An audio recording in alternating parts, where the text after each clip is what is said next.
I've been asked about 1,000 times over the last month, which headset should I buy? The Quest 3 or the PSVR 2. Now both of these headsets are incredible headsets in their own right, but there needs to be a definitive answer here, and I feel like it's going to change per person, but what we are going to do is put them up against each other head to head in a battle to see which one of these two is going to come out as the winner. The PSVR 2 is an additional peripheral for the PlayStation 5. This is an add-on device that goes with your PS5 and turns it into a virtual powerhouse.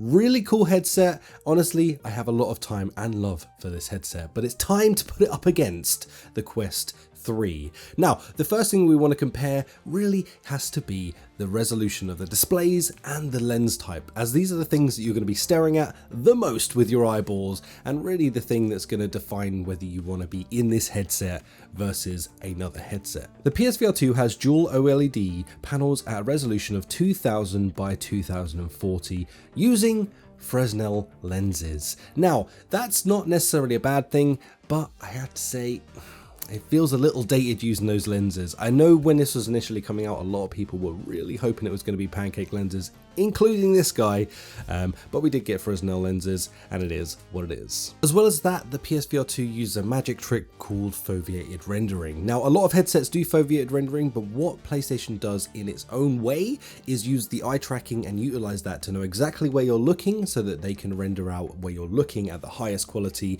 and keep the rest at a lower quality. It makes perfect sense when you're in a headset. You might be thinking to yourself, that sounds insane.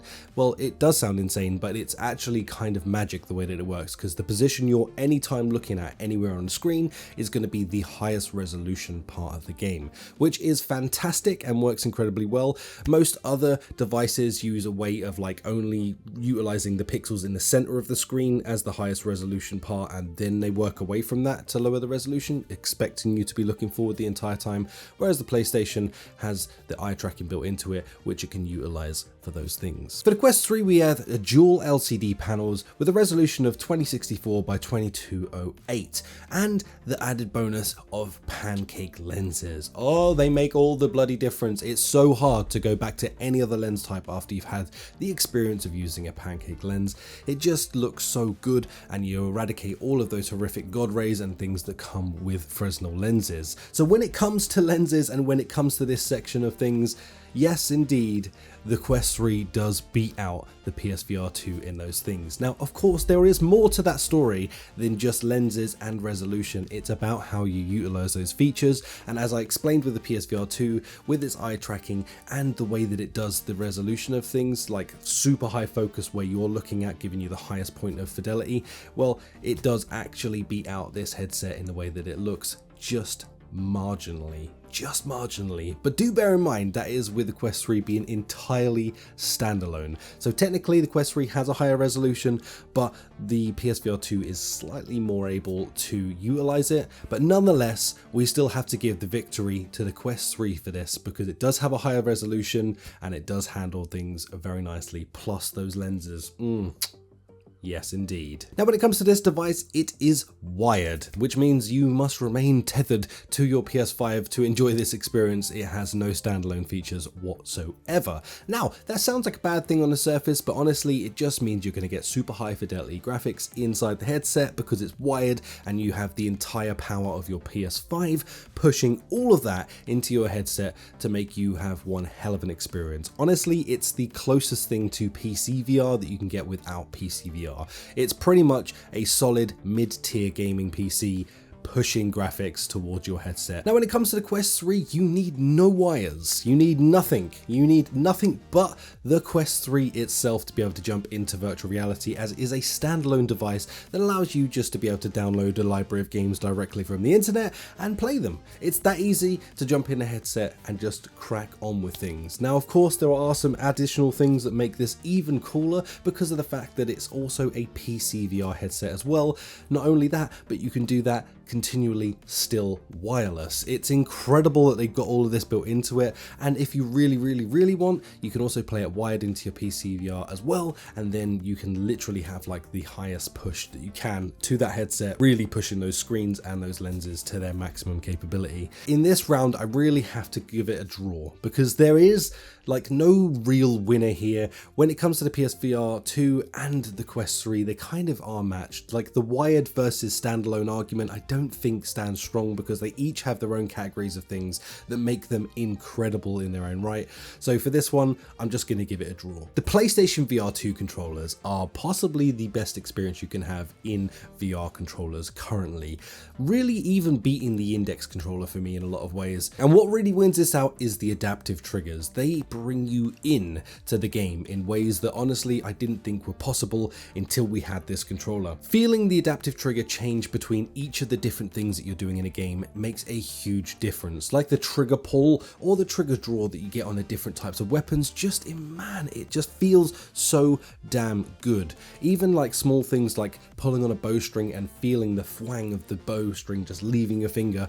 There are so many ways that they've utilized this so far which feel incredible on the PSVR 2, and honestly I wish it could become an industry standard to have that type of trigger on any VR controller because it would make a huge difference to immersion and genuinely feels incredible. The Quest 3 controllers, man, are flipping live. These things are good. I like the Quest 3 controllers. I think they're actually a very good example of a solid, light and comfortable controller. They do everything they should incredibly well, and haptics inside of them are also incredibly good. But oh man, the PSVR 2 controller just edges it out when it comes to it because those adaptive triggers are just too good to say no to.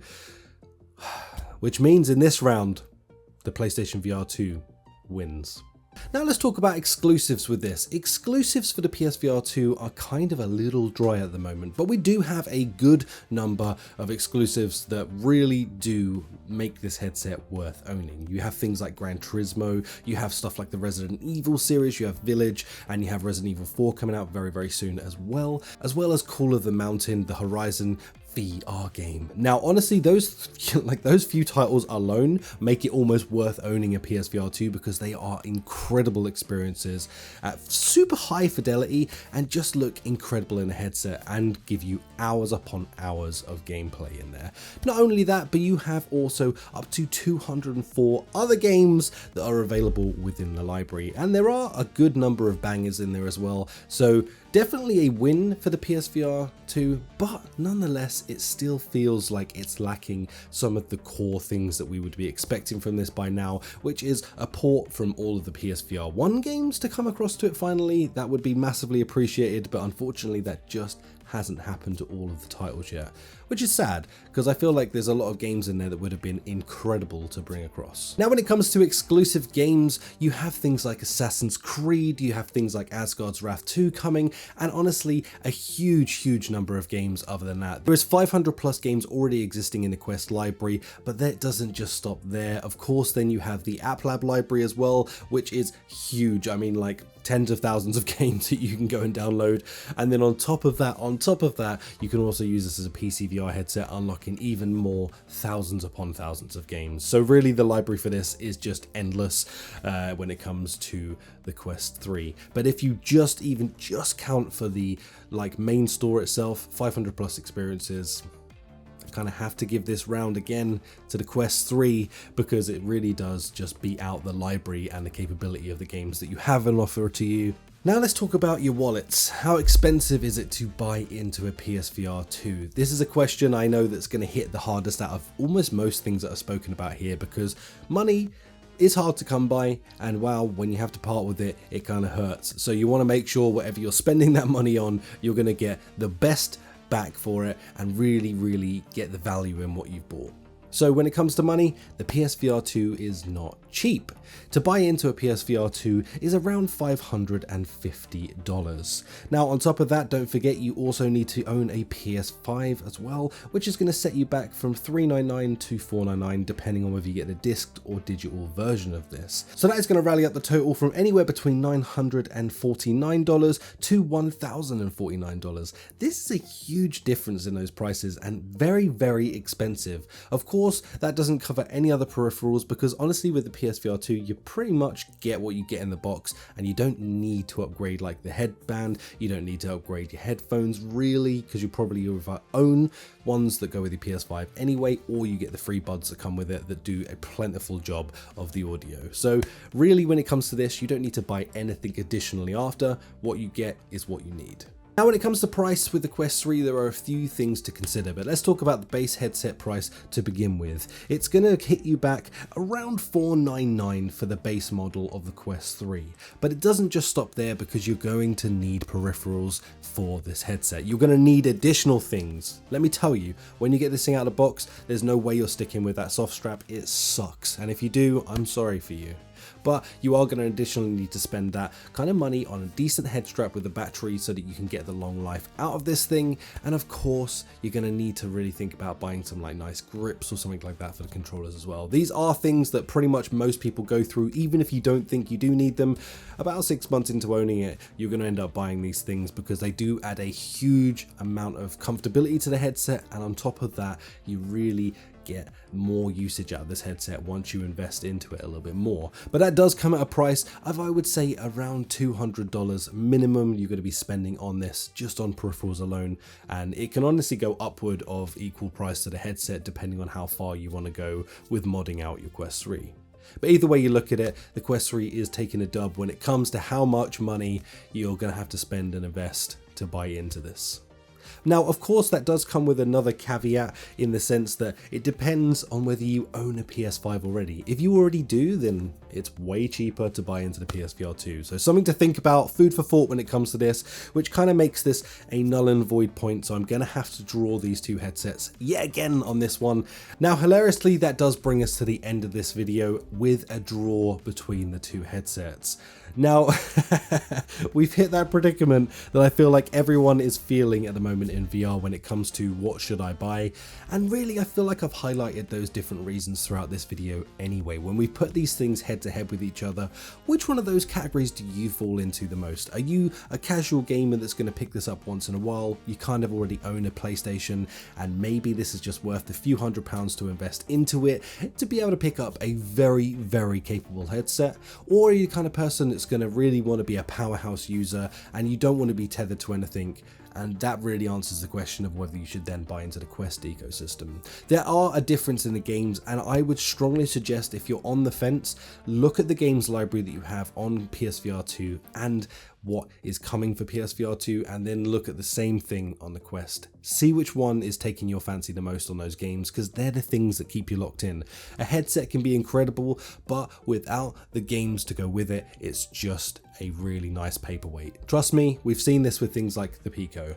I'm just saying, I know a lot of people love that headset, but it does not have the software that it should on it, which means it essentially becomes a really expensive paperweight. So when you're buying into either the PSVR 2 or the Quest 3, just know that there's going to be so much to do on there. It should keep you active for a really long time, but it comes down to your preferences of the type of games that you're going to want to play. Plus, if you want to have the option for PCVR, then honestly the Quest 3 just wins, because you just can't do that sadly with the PSVR 2. I hope this video has helped you in some way make up your mind what you're going to invest in. I know a lot of people are going to be thinking about this on a run up to the holiday season, so I hope this answers those questions for you, and I hope this does something. Of course, let me know all of your opinions on these things in the comments down below. Do you agree? Do you disagree with my conclusions on things? How do you feel about that? Because I feel like a lot of people are going to be angry with me for certain things, but we'll see what happens. Come at me in the comments, smash like if you've enjoyed this video and it's helped you. Of course, subscribe if you want all the VR content in one place.